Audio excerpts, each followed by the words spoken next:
Tengo miedo, señor Stark. No me quiero ir, señor Stark, pero extraordinario. Ahí te ven el otro semestre.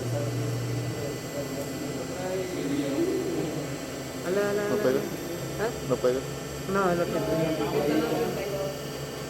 Viene, viene, viene. Viene, viene.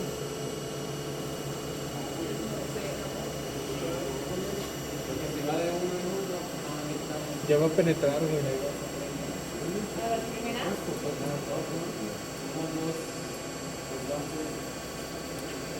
Dios. Súbele porque ahí como el eje está Ya bien. le subí a 60, güey, ¿le subo más? Es que apenas va a entrar. Todos ahí la eje está a poquito de distancia. Ya empezó.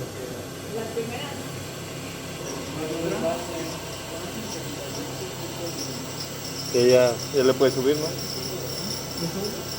Para que no rechine tanto. Y para que lleve su corte normal. Si me subo así.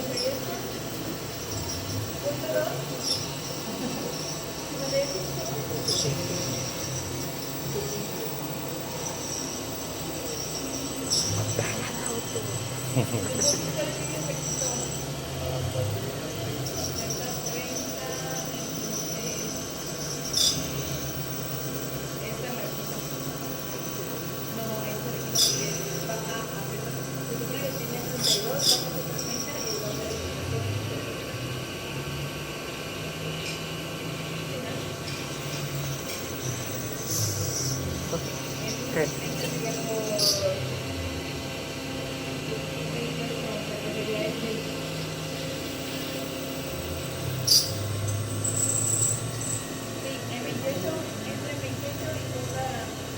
Pues su madre.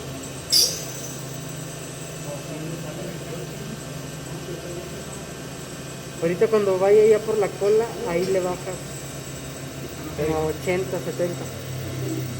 Porque va a dar el giro muy... Pues cuando esté saliéndose, ¿no? Ah, está bien. O sea, cuando esté saliendo la ramita. Ah, no, déjala así, así como va.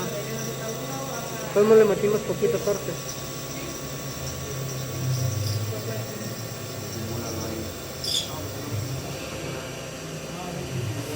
Ay,